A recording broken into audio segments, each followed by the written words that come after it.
ನಮಸ್ಕಾರ ರಿವ್ಯೂ ಚಾನೆಲ್ಗೆ ಸ್ವಾಗತ. ನಾನು ಸೌಖ್ಯ ಗಾಂವ್ಕರ್. ಕೊನೆಗೂ ನಮ್ಮ ಸೇನೆಯಿಂದನೇ ಅಧಿಕೃತ ಮಾಹಿತಿ ಲಭ್ಯವಾಗ್ತಾ ಇದೆ. ನಿನ್ನೆ ರಾತ್ರಿ ನಡೆದಂತಹ ಕಾರ್ಯಾಚರಣೆ, ಮೊನ್ನೆ ರಾತ್ರಿ ನಡೆದಂತಹ ಕಾರ್ಯಾಚರಣೆ, ಇದೆಲ್ಲದರಲ್ಲಿ ಏನೇನಾಗಿದೆ ಅನ್ನುವಂಥ ಅಧಿಕೃತ ಮಾಹಿತಿಯನ್ನ ಹೊರಗಿಡ್ತಾ ಇದೆ ಭಾರತ ಸೇನೆ. ಮತ್ತೊಂದು ಕಡೆ ಹೈ ವೋಲ್ಟೇಜ್ ಮೀಟಿಂಗ್ ಆಗ್ತಾ ಇದೆ. ರಾಜನಾಥ್ ಸಿಂಗ್, ಅಮಿತ್ ಶಾ, ಎಲ್ಲ ಸೇನಾ ಮುಖ್ಯಸ್ಥರು, ಅಜಿತ್ ದೋವಲ್, ತರಾತುರಿಯ ಬೆಳವಣಿಗೆ ಆಗ್ತಾ ಇದೆ. ಮತ್ತಷ್ಟು ಬಿಗ್ ಡೆವಲಪ್ಮೆಂಟ್ ಸುಳಿವನ್ನ ಕೊಡ್ತಿರುವಂತಹ ಹೈ ವೋಲ್ಟೇಜ್ ಮೀಟಿಂಗ್ಗಳು. ಇದರ ನಡುವೆ ಪಾಕಿಸ್ತಾನದ 20 ಸೈನಿಕರ ತಲೆ ಉರುಳಿದೆ. ಭರ್ಜರಿ ಕಾರ್ಯಾಚರಣೆ ಆಗ್ತಾ ಇದೆ ಪಾಕಿಸ್ತಾನದ ಒಳಗಡೆ. ಮತ್ತೊಂದು ಕಡೆ ಮೋದಿ 56 ಇಂಚಿನ ಎದೆಗೆ ಪಾಕಿಸ್ತಾನದಿಂದಲೇ ಸರ್ಟಿಫಿಕೇಟ್. ಎಂಥ ಪರಿಸ್ಥಿತಿ ಬಂತು ನೋಡಿ ಪಾಕಿಸ್ತಾನದಲ್ಲಿ. ಮಾಹಿತಿ ಒನ್ ಬೈ ಒನ್ ನಿಮ್ಮ ಮುಂದೆ ಇಡ್ತಾ ಹೋಗ್ತೀವಿ. ಎಲ್ಲ ಅಪ್ಡೇಟ್ಸ್ ಮಿಸ್ ಮಾಡದೆ ನಮ್ಮ ಚಾನಲ್ನ ಸಬ್ಸ್ಕ್ರೈಬ್ ಮಾಡಿ, ನಿಮ್ಮ ಅಭಿಪ್ರಾಯ ಕಮೆಂಟ್ ಮಾಡಿ ತಿಳಿಸಿ. ಎಸ್ ವೀಕ್ಷಕರೇ, ಈಗ ಸೇನೆಯಿಂದಲೇ ಅಧಿಕೃತವಾದ ಮಾಹಿತಿ ಸಿಗ್ತಿರೋದು 150 ಜನ ಉಗ್ರರನ್ನ ಹೊಡೆದುರುಳಿಸಲಾಗಿದೆ. 100 ಜನ ಅಂತ ಒಂದು ಅಂದಾಜು ಲೆಕ್ಕ ಹಾಕಲಾಗಿತ್ತು ಮಧ್ಯರಾತ್ರಿ ಸಿಂಧೂರ ಆಪರೇಷನ್ ನಡೆದಾಗ. ಆದರೆ ಈಗ ಅಧಿಕೃತ ಲೆಕ್ಕ, ಇಂಟೆಲಿಜೆನ್ಸ್ ರಿಪೋರ್ಟ್ ಹೊರಗಡೆ ಬಂದಿದೆ. 150 ಉಗ್ರರನ್ನ ಹೊಡೆದುರುಳಿಸಿರೋದು ಅಂತ. ಎಲ್ಲೆಲ್ಲಿ ಎಷ್ಟೆಷ್ಟು ಅನ್ನುವಂಥ ಪಕ್ಕಾ ಲೆಕ್ಕನೂ ಸೇನೆ ಕೊಡ್ತಾ ಇದೆ. ಕೋಟ್ಲಿಯಲ್ಲಿ 100, ಬಹ್ವಾಲ್ಪುರದಲ್ಲಿ 40, ಅದು ಕೋಟ್ಲಿದು ಈ ಸೂಸೈಡ್ ಬಾಂಬರ್ಸ್ ಅವರೆಲ್ಲ. ಮುಜಾಫರಾಬಾದ್ದಲ್ಲಿ 28, ಮುರಿಟ್ಕೆಯಲ್ಲಿ 19, ಲೀಪಾದಲ್ಲಿ 12. ಸೊ ಎಲ್ಲೆಲ್ಲಿ ಎಷ್ಟೆಷ್ಟು ಅನ್ನೋ ಕಂಪ್ಲೀಟ್ ಡೀಟೇಲ್ಸ್ ಅನ್ನ ಸೇನೆ ಕೊಟ್ಟಿದೆ. ಒಟ್ಟು 150 ಉಗ್ರರು, ದೊಡ್ಡ ದೊಡ್ಡ ತಲೆಗಳು, ಮೋಸ್ಟ್ ವಾಂಟೆಡ್ ಮಟಾಶ್ ಆಗಿದ್ದಾರೆ. ಇನ್ನು ಭಾರತ ಪಾಕಿಸ್ತಾನದ ಯುದ್ಧ ವಿಮಾನವನ್ನು F-16 ಹಾಗೆ JF-17 ಉರುಳಿಸಿರೋದ್ರ ಬಗ್ಗೆ ಕೂಡ ಈಗ ಅಧಿಕೃತ ಮಾಹಿತಿ ಹೊರಗಡೆ ಬರ್ತಾ ಇದೆ. ಅಂದ್ರೆ ಈ ಸುದ್ದಿ ನಿನ್ನೆನೆ ಎಲ್ಲರೂ ಪ್ರಸಾರ ಮಾಡಿದ್ವಿ, ಬಟ್ ಸೇನೆ ಏನೇನಾಗಿದೆ ಅನ್ನುವಂಥ ಅಪ್ಡೇಟ್ ಅನ್ನು ಕೊಡ್ತಾ ಇದೆ. ಅವರು ಹಂತದಲ್ಲೂ ವಿತ್ ವಿಡಿಯೋ, ಡ್ರೋನ್ ಹಿಟ್ ಮಾಡಿರೋದ್ರಿಂದ ಹಿಡಿದು, ಅವರ ಕ್ಷಿಪಣಿ ವಿಮಾನ ಹೊಡೆದು ಹಾಕಿರೋದ್ರಿಂದ ಹಿಡಿದು ಎಲ್ಲ ಸಾಕ್ಷಿಗಳನ್ನು ಕೊಟ್ಕೊಂಡೇ ಬರ್ತಾ ಇದ್ದಾರೆ. ಮತ್ತು HQ-9 air defence missile launcher ಅನ್ನ ಲಾಹೋರಲ್ಲಿ ಹೊಡೆದು ಹಾಕಿರೋದನ್ನು ಕೂಡ ಸೇನೆಯೇ ಅಧಿಕೃತವಾಗಿ ಈಗ ಮಾಹಿತಿ ಕೊಡ್ತಾ ಇರೋದು. ಇದು ಸೇನೆಯಿಂದ ಸಿಗ್ತಿರೋ ಅಪ್ಡೇಟು. ಈಗ ರಾಜನಾಥ್ ಸಿಂಗ್ ಅವ್ರ ಜೊತೆಗೆ 3 ಸೇನಾ ಮುಖ್ಯಸ್ಥರ ಮೀಟಿಂಗ್ ಆಗಿದೆ. ಅಜಿತ್ ದೋವಲ್ ಅವ್ರ ಜೊತೆ ಮೀಟಿಂಗ್ ಆಗಿದೆ. ಗೃಹ ಸಚಿವ ಅಮಿತ್ ಶಾ ಅವರ ಜೊತೆಗೆ ಈಗ ಹೈ ವೋಲ್ಟೇಜ್ ಮೀಟಿಂಗ್ ಎಲ್ಲರ ಗಮನ ಸೆಳೀತಾ ಇದೆ. ಯಾಕಂದ್ರೆ ಗುಪ್ತಚರ ಮಾಹಿತಿಯನ್ನ ಕಲೆ ಹಾಕಿದ್ದಾರೆ. ಬಾರ್ಡರ್ ಅಲ್ಲಿ ಪರಿಸ್ಥಿತಿಯ ಬಗ್ಗೆ ಅವಲೋಕನ ಆಗಿದೆ. ಸೊ ಸ್ವಲ್ಪ ರಾತ್ರಿಯ ದಾಳಿಯ ಬಳಿಕ 2-3 ಗಂಟೆಗಳಿಂದ ಏನು ಬೆಳವಣಿಗೆ ಆಗ್ತಿದೆಯಾ ಇಲ್ವಾ ಅನ್ನೋದ್ರ ಬಗ್ಗೆ ಗೊತ್ತಾಗ್ತಿಲ್ಲ. ಒಳಗಡೆ ಪಾಕಿಸ್ತಾನದ ಒಳಗಡೆ ನಡೀತಾನೆ ಇದೆ ದಾಳಿ, ಒಂದಾದ ಮೇಲೆ ಒಂದು ಅನ್ನೋ ಮಾಹಿತಿ ಬರ್ತಿದೆ. ಈ ಕ್ಷಣಕ್ಕೂ ಕೂಡ ಡ್ರೋನ್ ಅಟ್ಯಾಕ್ಗಳಾಗ್ತಿವೆ ಅಂತ. ಆದ್ರೆ ಸೇನೆಯಿಂದ ಅದ್ರ ಬಗ್ಗೆ ಇನ್ನೂ ಅಧಿಕೃತ ಮಾಹಿತಿ ಹೊರಗಡೆ ಬಂದಿಲ್ವಲ್ಲ.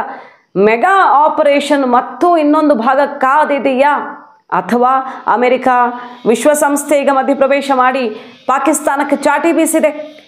ಉಗ್ರ ವಿಚಾರದಲ್ಲಿ ಯಾರೂ ಕೂಡ ವಹಿಸ್ಕೊಳ್ಳೋ ಹಾಗಿಲ್ಲ ಮತ್ತು ನಾಗರಿಕರ ಮೇಲೆ ದಾಳಿ ಮಾಡೋದು ಖಂಡನೀಯ. ಈ ಯುದ್ಧ, ಭಾರತ ಪಾಕಿಸ್ತಾನದ ನಡುವೆ ನಡೀತಿರುವಂಥ ಯುದ್ಧ ಪರಮಾಣು ಹಂತಕ್ಕೆ ಹೋಗಲೇಬಾರದು ಅನ್ನುವಂಥ ಎಚ್ಚರಿಕೆಯನ್ನು ರವಾನಿಸಿದೆ ಪಾಕಿಸ್ತಾನಕ್ಕೆ. ಅಮೆರಿಕ ಕೂಡ ಚಾಟಿ ಬೀಸಿದೆ. ಇಷ್ಟೆಲ್ಲ ಡೆವಲಪ್ಮೆಂಟ್ ನಡುವೆ ಇಲ್ಲಿ ಹೈ ವೋಲ್ಟೇಜ್ ಮೀಟಿಂಗ್ ಗಮನ ಸೆಳೀತಾ ಇರೋದು. ನೋಡಿ, ಪಾಕಿಸ್ತಾನದ MP ಏನಂತ ಹೇಳ್ತಾನೆ, ಅವರ PM-ನ ಹೇಡಿ, ರಣಹೇಡಿ ನಮ್ಮ PM. ಒಂದೇ ಒಂದ್ಸಲ ಮೋದಿ ಹೆಸರನ್ನೂ ಕೂಡ ತಗೊಳ್ಳಿಲ್ವಲ್ಲ. ಇಷ್ಟೆಲ್ಲ ಆಗ್ತಿದ್ರು, ಮೋದಿ ಅಂತ ಬಾಯಲ್ಲಿ ಮಾತಾಡೋಕ್ಕೂ ಆಗ್ತಿಲ್ಲ ಅಂತ ತನ್ನದೇ ಪ್ರಧಾನಿಯನ್ನ ಪಾಕಿಸ್ತಾನದ MP ಹೇಡಿ ಅಂತ ಕರಿತಾ ಇರೋದು. ನಮ್ಮ ಆರ್ಮಿ ಡಿಮೋಟಿವೇಟ್ ಆಗಿದೆ, ಇದರಿಂದಾಗಿ ನಮಗೆ ಯುದ್ಧ ಮಾಡೋಕ್ಕಾಗದ ಪರಿಸ್ಥಿತಿಯಲ್ಲಿದೆ ಸೇನೆ ಅಂತ. ಈ ಸೈನ್ಯದ ಪರಿಸ್ಥಿತಿಗೆ ಪ್ರಧಾನಿಯೇ ಕಾರಣ ಅಂತ ಮುಗಿಬಿದ್ದಿದ್ದಾರೆ ಅಲ್ಲಿ MP-ಗಳು. ನೋಡಿ, ಮೋದಿ 56 ಇಂಚಿನ ಎದೆಗೀಗ ಪಾಕಿಸ್ತಾನ MP-ಗಳಿಂದ ಸರ್ಟಿಫಿಕೇಟ್ ಸಿಕ್ಕಿದೆ. ತಾಕತ್ತಿಲ್ಲ ಮೋದಿ ಹೆಸರು ಹೇಳೋದಿಕ್ಕೂ ಅಂತ. इंडिया के इन मामलात के ऊपर एक स्टेटमेंट नहीं आई. जनाब डिप्टी स्पीकर साहब, मुझे टीपू सुल्तान के वो एक कॉल याद आ रहा है कि अगर एक लश्कर जिसका सरदार शेर हो और उसके साथ लश्कर में गीदड़ हो तो वो शेरों की तरह लड़ते हैं. अगर शेरों का लश्कर उसका सरदार गीदड़ हो तो वो नहीं लड़ सकते, वो जंगे हार लेते हैं. इस वक्त बॉर्डर पे खड़ा वो फौजी जो हमसे तवक्को रखता है कि हमारा लीडर, जो कौमी लीडर होता है या जो वज़ीर आज़म होता है, वो आईना होता है, वो फेस होता है, उसकी तवक्को है कि हमारी सियासी क़यादत वो दलेरी के साथ मुकाबला करेगी। जी वाइंड अप करें, जुम्मे का टाइम है। आखिरी 2 मिनट दे जी। लेकिन जब आपका वजीर आजम, जब आपका लीडर बुज़दिल हो, वो मोदी का नाम ना ले सके, उसको आप क्या पैगाम दे रहे बॉर्डर पे लड़ने वाले उस जवान को? ಸೊ ಪಾಕಿಸ್ತಾನದಲ್ಲಿ ಒಂದು ಆರ್ಥಿಕ ಸಂಕಷ್ಟ, ಆರ್ಥಿಕ ಎಮರ್ಜೆನ್ಸಿ ಘೋಷಣೆ ಆದಂಗೆ ಅಲ್ಲಿ 3,000ಕ್ಕಿಂತ ಹೆಚ್ಚಿನ ದುಡ್ಡು ಡ್ರಾ ಮಾಡ್ಕೊಳ್ಬಾರ್ದು ಅನ್ನುವಂಥ ಲಿಮಿಟ್ ಘೋಷಣೆ ಮಾಡಲಾಗಿದೆ. ATMಗಳಲ್ಲಿ ದುಡ್ಡು ಡ್ರಾ ಮಾಡ್ಕೊಳ್ಬೇಡಿ ಇಷ್ಟೇ ಅಂತ. ಮತ್ತೆ ಸಾಲ ಕೊಡಿ ಅಂತ ಕೇಳ್ಕೊಳ್ತಾ ಇದ್ದಾರೆ, ಬೆಗ್ ಮಾಡ್ತಾ ಇದ್ದಾರೆ ಜಗತ್ತಿನ ಮುಂದೆ. ತಪ್ಪು ನಂಬಿಕೆಯಲ್ಲಿ ಅವರಿದ್ರೆ ಅದನ್ನ ಕೂಡಲೇ ಕೈ ಬಿಟ್ರೆ ಉಳಿದಿರೋದಾದ್ರೂ ಉಳ್ಕೊಳ್ಳತ್ತೆ ಅನ್ನುವಂಥ ಪಾಠವನ್ನ ಭಾರತ ಕಲಿಸಿದೆ. ಈಗ ಪಾಕಿಸ್ತಾನದ ಪರಿಸ್ಥಿತಿ ಜಗತ್ತಿನ ಮುಂದೆ ನಗೆ ಪಾಟಲಾಗಿದೆ. ಅಲ್ಲಿನ ಕಥೆಯನ್ನ MP ಗಳೇ ಹೇಳ್ತಿದ್ದಾರೆ, ಪಾಕಿಸ್ತಾನ MP ಗಳೇ ಹೇಳ್ತಿದ್ದಾರೆ. ಇನ್ನು ಈಗ ಪಾಕಿಸ್ತಾನದಿಂದ ಬರ್ತಿರೋ ಮತ್ತೊಂದು ಬ್ರೇಕಿಂಗ್ ನ್ಯೂಸ್ ನೋಡಿ. ರಾತ್ರಿ ಎಲ್ಲ ಹೊಡಿತು ಭಾರತ ಹಂಗಿಂಗಲ್ಲ. ಅದೇ ಟೈಮಲ್ಲಿ ಬಲೂಚಿಸ್ತಾನನು ಅಟ್ಯಾಕ್ ಮಾಡಿ, ಅಂದರೆ ಅವರ ಫ್ರೀಡಮ್ ಫೈಟರ್ಸ್ ಕೂಡ ಅಟ್ಯಾಕ್ ಮಾಡಿ ಪಾಕಿಸ್ತಾನವನ್ನು ಸೇಮ್ ಟೈಮಲ್ಲಿ ಯಾವ ಕಡೆ ತಿರುಗಿ ನೋಡಬೇಕು ಅನ್ನೋ ಅಷ್ಟು ಕಂಗಾಲು ಮಾಡಿದ್ರಲ್ಲ. ಈಗ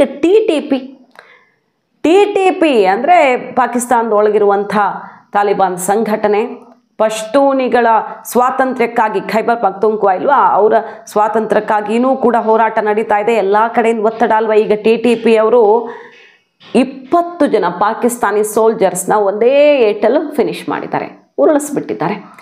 ಸುಮಾರು ಬ್ಲಾಸ್ಟ್ಗಳಾದವು. ಇದು ಎಲ್ಲಾಗಿದ್ದು ಅಂದರೆ ಸೌತ್ ವಾಜಿರಿಸ್ತಾನ್ ಬಳಿ ಆಗಿರುವಂಥ ಘಟನೆ ಇದು. ಸೌತ್ ವಾಜಿರಿಸ್ತಾನದಲ್ಲಿ ಪಾಕ್ ಸೇನೆಯ ಮೇಲೇನೆ ದಾಳಿ ಮಾಡಿ ತೆಹ್ರಿಕ್ ಇ ತಾಲಿಬಾನ್ ಶಕೈನಲ್ಲಿ, ದಕ್ಷಿಣ ವಾಜಿರಿಸ್ತಾನದ ಶಕೈನಲ್ಲಿ ಭೀಕರವಾದ ದಾಳಿ ಮಾಡಿ ಪಾಕಿಸ್ತಾನ್ ಸೈನಿಕರನ್ನು ಹೊಡೆದುರುಳಿಸಿರೋದು. ಯಾವ ಕಡೆ ನೋಡುತ್ತೆ ಈಗ ಪಾಕಿಸ್ತಾನ?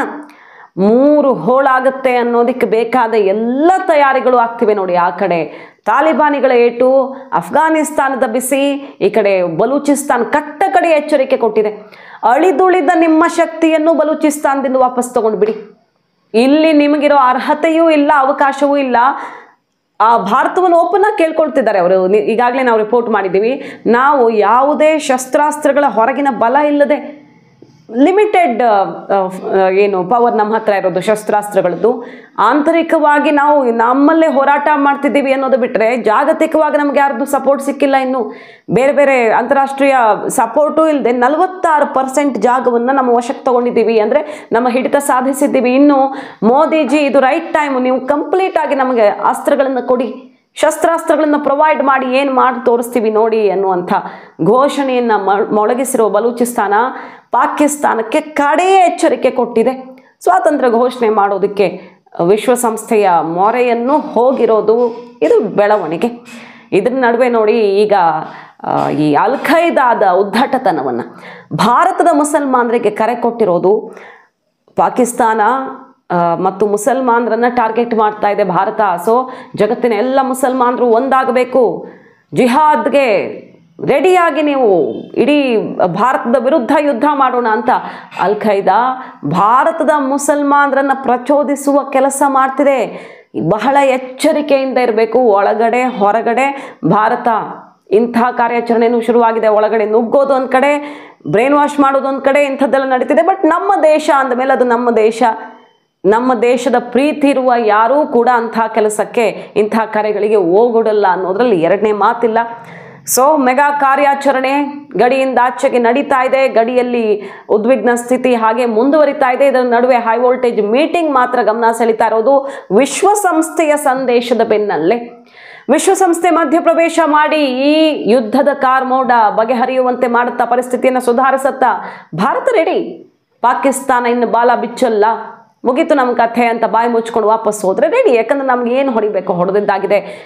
ಫಸ್ಟ್ ಟೈಮ್ ಇಸ್ಲಾಮಾಬಾದ್ ತನಕ ಹೋಗಿ ಹೊಡೆದು ಬಂದಿದ್ದಾಗಿದೆ. ಅವರ ಇಡೀ ಬಂದರನ್ನು ಭಸ್ಮ ಮಾಡಿದ್ದಾಗಿದೆ. 2 ಕಾಸ್ಟ್ಲಿ ಯುದ್ಧ ವಿಮಾನಗಳು, ಒಟ್ಟು 4 ವಿಮಾನಗಳನ್ನು ಹೊಡೆದುರುಳಿಸಿದ್ದಾಗಿದೆ. ಏರ್ ಡಿಫೆನ್ಸ್ ಸಿಸ್ಟಮ್ 7 ಕಡೆ ಹೊಡೆದುರುಳಿಸಿದ್ದಾಗಿದೆ. ಅವರ ವಿಮಾನ ನಿಲ್ದಾಣಗಳನ್ನು ಬ್ಲಾಸ್ಟ್ ಮಾಡಿದ್ದಾಗಿದೆ. ಇನ್ನೇನು ಬೇಕು?